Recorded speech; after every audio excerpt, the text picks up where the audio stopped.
Halo semua, apa kabar hari ini? Jumpa lagi bersama saya Hadi di video pembelajaran sosiologi. Di video kali ini, kita akan melanjutkan pembahasan pada video sebelumnya, di mana video sebelumnya kita telah mengetahui apa saja tipe-tipe kelompok sosial teratur.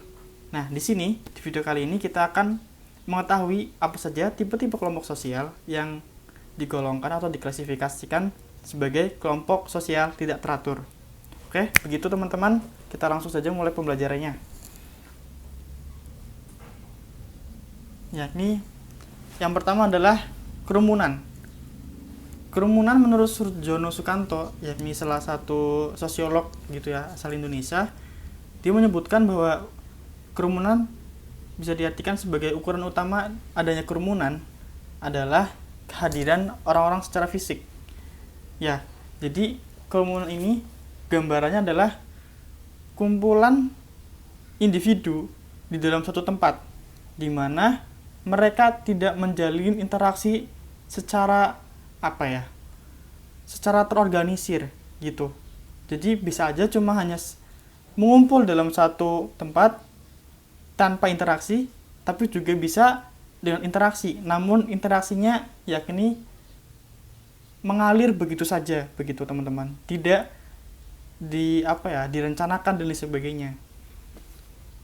Nah, paling tidak batas kerumunan adalah sejauh mata dapat melihat dan selama telinga dapat mendengar. Maksudnya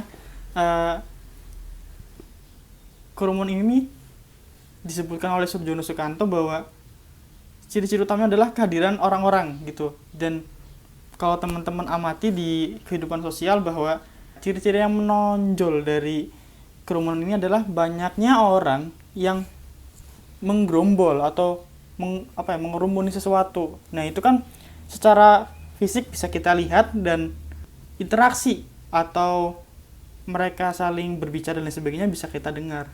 Itu maksud dari kalimat kedua. Kemudian ada kerumunan merupakan kelompok sosial yang bersifat sementara. Ya, jadi tidak berlangsung lama. Kerumunan ini orang-orang atau individu yang ada di suatu tempat, mereka berkumpul menjadi satu di suatu tempat yang mana dalam jangka waktu yang singkat atau sementara gitu, tidak untuk jangka waktu yang panjang.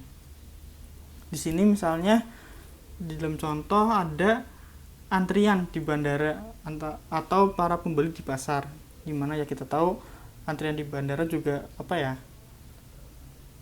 tidak berlangsung lama gitu, berhari-hari, cuman ya sementara aja gitu, dan kemudian berganti hari dan lain sebagainya, berganti orang gitu. Atau mungkin kerumunan ini bisa dicontohkan seperti adanya kecelakaan di jalan biasanya. Jadi kayak kalau kita punya pengalaman gitu, saat berkendara mungkin di jalan atau sedang duduk-duduk aja di menunggu di halte, misalkan tiba-tiba ada kendaraan yang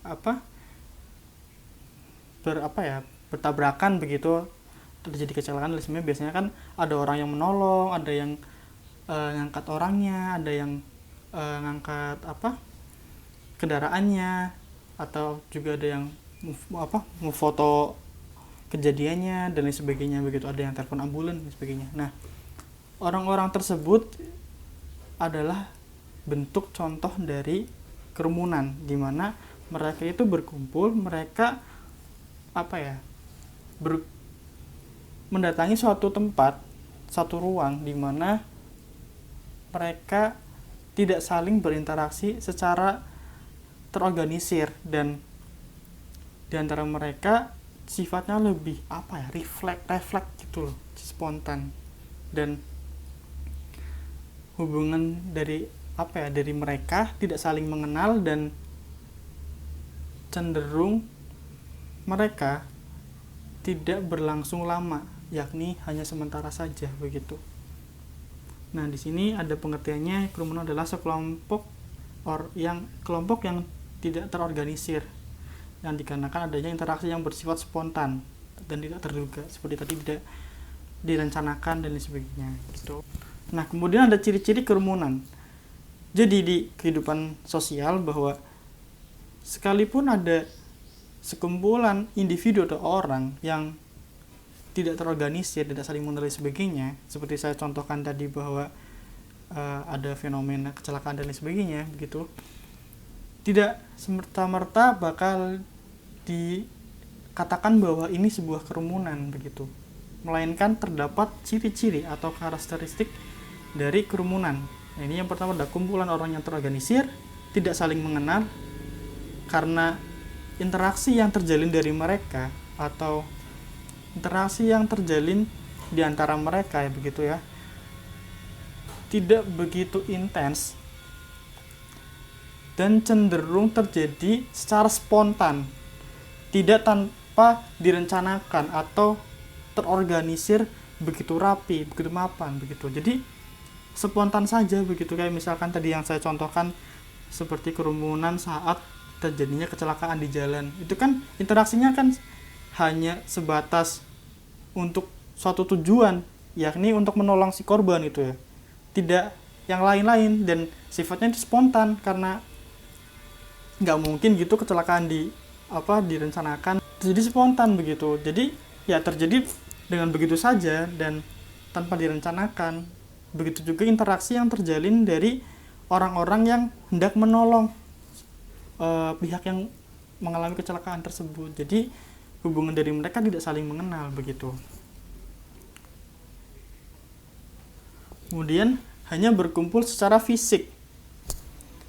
Dan yang berikutnya, keberadaannya sementara, seperti yang saya katakan tadi, tidak berlangsung lama, mudah bertindak destruktif. Destruktif ini adalah merusak. Kemudian interaksi yang terjalin cenderung spontan dan singkat, fleksibel untuk keluar masuk dalam kerumunan. Jadi entah mereka yang dari lapisan atas, lapisan kelas atas, bawah, tengah, siapapun yang memiliki dorongan atau terpanggil hatinya untuk masuk di dalam sebuah kerumunan, ya sah-sah saja, begitu. Untuk seorang individu atau seseorang gitu, maksud saya, masuk ke dalam sebuah kerumunan tanpa adanya seleksi gitu, kayak contohnya kelompok formal dan lain sebagainya, begitu. Tapi ya siapapun yang tergerak hatinya punya hasrat atau punya niat untuk masuk sebuah kerumunan, ya tinggal masuk saja, begitu. Jadi keluar masuknya fleksibel, kayak contoh yang tadi, fenomena kecelakaan, orang yang mau menolong korban kecelakaan itu tidak memandang dia siapa, di kelas sosial menengah atas atau bawah, kemudian kulit putih atau kulit hitam, memiliki penghasilan berapa juta per bulan, enggak. Jadi siapapun sah-sah saja gitu yang mau menolong pihak yang mengalami kecelakaan gitu, tanpa adanya syarat-syarat yang begitu detail, begitu tegas seperti kelompok sosial formal misalnya, begitu. Kemudian selanjutnya ada publik. Di sini menurut Surjono mengartikan publik sebagai kelompok yang tidak merupakan kesatuan. Interaksi terjadi secara tidak langsung melalui alat komunikasi, seperti pembicaraan pribadi yang berantai, desas-desus, surat kabar, radio, televisi, film, dan lain sebagainya. Nah, jadi yang menonjol dari sebuah kelompok sosial yang bernama publik ini adalah adanya interaksi tidak langsung. Jadi mungkin kalau teman-teman sudah mempelajari materi interaksi sosial gitu, ada dua tipe, di mana interaksi sosial langsung dan secara tidak langsung, di mana interaksi tidak langsung ini membutuhkan perantara untuk berinteraksi antara individu dengan individu, individu dengan kelompok, maupun kelompok dengan kelompok, dengan perantara, begitu, menggunakan perantara, baik itu perantaranya orang, kelompok, secara individu maupun secara kelompok, atau mungkin juga menggunakan suatu perantara yang non-human atau bukan orang gitu, seperti handphone, radio, televisi, ataupun alat komunikasi lainnya, begitu. Apalagi di masa pandemi seperti ini, pandemi COVID, ada kebijakan SFH gitu, study from home, work from home, yang intinya mengurangi batas, bukan mengurangi batas, maaf, mengurangi intensitas interaksi masyarakat atau aktivitas masyarakat di luar. Jadi lebih mengutamakan untuk aktivitas di dalam rumah. Begitu juga berpengaruh dengan interaksi yang terjalin keseharian individu, keseharian masyarakat begitu, yang biasanya mungkin secara interaksi secara langsung di mana tatap muka dan lain sebagainya.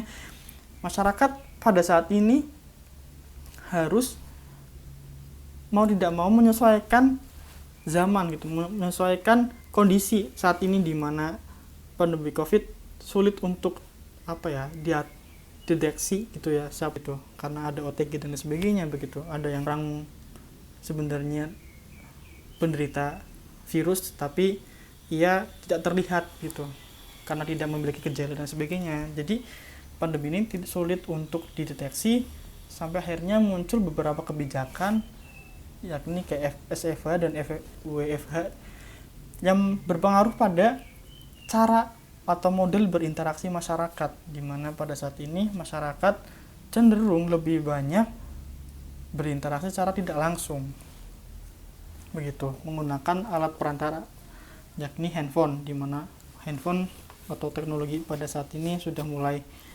berkembang begitu pesat, begitu juga dengan internet.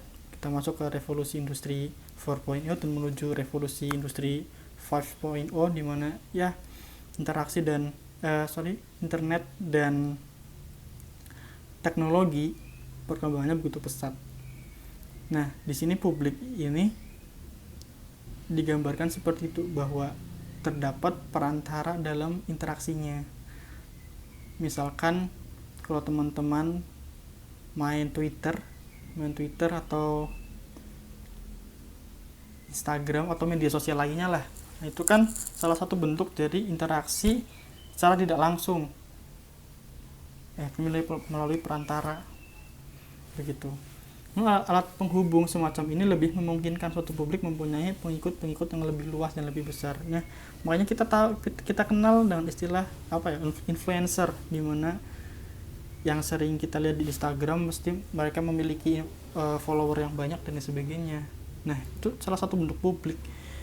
Atau mungkin teman-teman pada pemilu 2019 teman-teman mengikuti pemberitaan bahwa persaingan yang cukup ketat gitu ya di kontestasi politik kita antara Jokowi dan Prabowo pada saat itu, di mana muncul gerakan-gerakan dalam bentuk tagar di Twitter lah, antar di Instagram, yang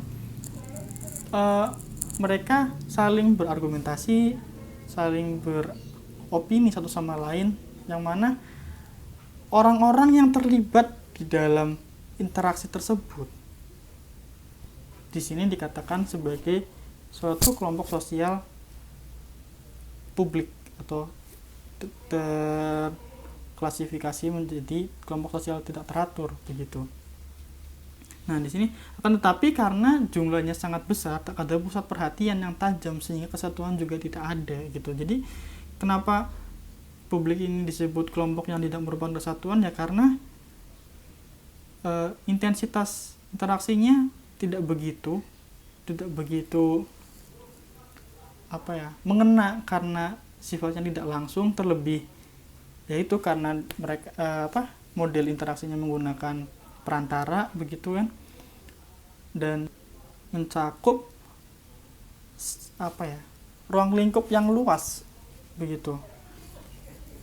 Ini juga ada ciri-ciri publik. Yang pertama, ini bukan merupakan kesatuan, interaksi bersifat tidak langsung, yakni seperti tadi saya katakan menggunakan perantara baik orang maupun non orang gitu, seperti teknologi dan lain sebagainya, handphone, televisi. Kemudian ada tidak saling mengenal, yaitu karena publik ini cangkupannya luas begitu. Jadi kalau tadi kerumunan itu kan bisa dikatakan lingkupnya kecil karena mereka itu berkerumpul atau bergerombol dalam suatu tempat. Sementara di publik ini enggak, dia cakupannya luas. Terlebih ciri-cirinya yakni memiliki model interaksi bersifat tidak langsung atau menggunakan perantara. Ya, kita tahu media sosial kan penggunanya bukan cuma orang Indonesia aja, atau bukan penggunanya itu masyarakat sebuah kota saja, tapi dunia gitu, global. Yang menggunakan media sosial tuh ya masyarakat dunia. Jadi publik ini bisa dikatakan ruang lingkupnya itu luas, berbeda dengan kerumunan. Kemudian anggota kelompok terdiri dari berbagai lapisan, yakni ya kita tahu, ambil contoh aja media sosial, bahwa siapa saja bisa bermain media sosial asalkan mereka tahu begitu, entah dari yang masyarakat kelas bawah gitu, menengah sampai ke atas, selagi mereka tahu cara mengoperasikan atau menggunakan sebuah aplikasi atau sebuah media sosial, itu sah-sah saja mereka menggunakan media sosial tersebut gitu. Jadi di sini salah satu ciri publik adalah anggota kelompok terdiri dari berbagai lapisan begitu, memiliki minat yang sama terhadap suatu permasalahan dan kecenderungan berpikir rasional. Seperti saya katakan tadi, bahwa contohnya pada saat kontestasi pemilu 2019, di mana ada satu permasalahan, yakni siapa sih sosok pemimpin kita berikutnya di tahun 2020 ya, 2019, 5 tahun ke depan begitu. Siapa, dan terlebih ada kesamaan dalam capres pada periode sebelumnya, yakni Prabowo dan Jokowi sama-sama menyalonkan diri lagi begitu. Nah, di sini orang-orang yang berinteraksi melalui sebuah platform atau sebuah perantara, mereka membahas satu topik atau suatu permasalahan, yakni tadi contohnya seperti pada masa pemilu antara Jokowi dan Prabowo misalkan. Dan itu kecenderungan berpikir rasional, tidak mengada-ngada dan sebagainya. Jadi lebih ke biasanya menggunakan data, menggunakan referensi, jadi nggak asal begitu. Kemudian selanjutnya, klasifikasi publik berdasarkan keanggotaannya. Nah, di sini publik ini memiliki berbagai klasifikasi, diklasifikasikan lagi menjadi 3 klasifikasi atau 3 tipe berdasarkan keanggotaannya. Yang pertama ini publik atau kelompok vested interest, atau sekumpulan orang yang telah memiliki kedudukan sebelumnya, dan biasanya ini kelompok ini cenderung berupaya untuk mempertahankan kedudukannya dan bersifat pro, karena dalam publik ini ada 3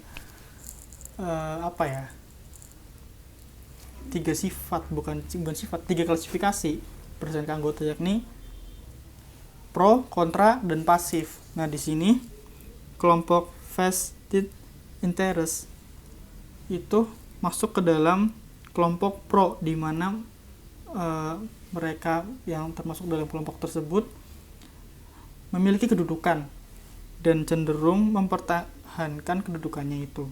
Berikutnya ada kelompok newcomer. Newcomer ini diartikan sebagai berikut: sekumpulan orang yang cenderung berupaya untuk merebut kedudukan yang sudah ada gitu. Jadi kalau vested interest itu mereka yang memiliki kedudukan dan cenderung berupaya untuk mempertahankan kedudukannya, sementara newcomer ini lebih berupaya untuk merebut kedudukan yang sudah ada begitu, dan cenderung mengangkat atau membawa sebuah kepentingan baru, atau di sini ya mereka bersifat kontra. Kemudian yang ketiga itu kelompok pasif, sekelompok orang yang hanya memiliki minat tetapi belum menetapkan pendiriannya terhadap suatu masalah. Nah, kalau contoh melanjutkan contoh yang tadi tentang kontestasi politik pada pemilu 2019, di mana kalau teman-teman mengikuti di sosial media itu, yaitu ada tiga tipe kelompok publik, yakni the vested interest, newcomer, dan pasif gitu. Ada yang pro kontra, ada yang pasif. Yang pro tentu mereka dari kubu Jokowi, di mana ia memiliki kedudukan yakni sebagai presiden pada periode saat itu, yang berupaya untuk mempertahankan kedudukannya untuk bisa terpilih lagi menjadi presiden di periode berikutnya begitu. Sementara di sini kelompok newcomer atau kelompok kontra ini dari kubu lawan atau kubu Prabowo, di mana mereka ini berupaya untuk mendapatkan suara dengan membawa kepentingan baru yang cenderung untuk berupaya merebut kedudukan yang sudah ada begitu. Dan yang ketiga, kelompok pasif ini lebih cenderung yang sekedar mengikuti, tidak memilih si A atau si B, atau tidak memilih Jokowi atau Prabowo, tapi lebih bukan memilih tapi lebih kayak berargumen ke salah satu paslon, tapi dia tipikal yang lurus-lurus saja begitu, fokus pada pemberitaannya saja. Jadi kayak Prabowo begini, visi misinya seperti ini, dan Jokowi seperti itu dan sebagainya. Jadi lebih mengikuti pemberitaan saja, tidak memiliki pendirian saya memilih ini karena ini, saya tidak memilih itu karena itu. Nah begitu. Jadi mereka masih belum memiliki pandangan, tapi terkadang mereka juga berpendapat gitu, tapi belum memiliki kecenderungan berpihak kepada siapa begitu. Oke, yang berikutnya ada massa atau kumpulan individu yang terdiri dari segala lapisan, bersifat anonim dan heterogen. Kurangnya rasa kepedulian di antara individu, tidak dapat bertindak secara teratur karena ikatan sosial longgar, sangat mudah tersinggung, terkadang muncul fanatik yang berlebihan dan memunculkan reaksi tanpa pikir panjang, jadi spontan saja begitu, tidak memikirkan apa akibatnya. Contoh massa ini seperti demo, entah itu demo tentang suatu kebijakan atau demo tentang yang baru-baru ini rame tentang RUU PKS ya, itu rame banget, dimana mereka berkumpul atas tujuan yang sama, namun di sini bersifat anonim atau tidak mengenal si A ini siapa begitu, tidak mengenal, anonim, dan terdiri dari berbagai macam lapisan, atas, bawah, tengah, itu mencampur dari satu, disatukan atas tujuan yang sama dan untuk memperjuangkan tujuan tersebut gitu. Dan sangat mudah tersinggung, terkadang muncul fanatik ya, karena kalau pada masa kalau kita lihat di pemberitaan bahwa mesti itu kalau ada demo cenderung bisa memungkinkan untuk terjadinya bentrok itu, entah dengan bentrok dengan aparat atau mungkin dengan kelompok lain begitu. Nah, di sini salah satu ciri dari massa di mana muncul fanatik yang berlebihan dan memunculkan sebuah reaksi tanpa pikir panjang begitu. Atau contoh lain yakni seperti masa organisasi politik pada masa pemilu atau pilkada dan lain sebagainya, di mana mereka berkumpul menjadi satu kelompok, menjadi sebuah kelompok sosial yang terdiri dari berbagai lapisan, baik dari atas, tengah, bawah, dan berkumpulnya mereka atas dasar tujuan yang sama atau kepentingan yang sama, yakni entah itu mendukung organisasi politiknya atau mendukung pasangan calon yang diusung dari organisasi politiknya, atau juga mungkin ada hubungan dengan salah satu anggota dari organisasi politik atau pasangan calon yang diusung. Dan itu tadi bisa saja terjadi konflik atau bentrokan baik di antara anggota kelompok maupun dengan kelompok lain, karena adanya rasa fanatik yang berlebihan dan bisa memunculkan berbagai reaksi tanpa adanya pikir panjang tentang dampak dari reaksi tersebut. Begitu mungkin teman-teman kurang lebihnya. Semoga bermanfaat bagi kita semua. Saya mengucapkan terima kasih banyak atas partisipasi dari teman-teman yang telah menonton dan mendengarkan video ini dari awal sampai akhir. Dan saya mengucapkan banyak-banyak minta maaf atas kekurangan, baik itu secara konten, tampilan, maupun tutur kata saya yang mungkin tidak berkenan di pribadi teman-teman. Begitu kiranya dari saya, kurang lebihnya mohon maaf. Sampai jumpa di pertemuan berikutnya.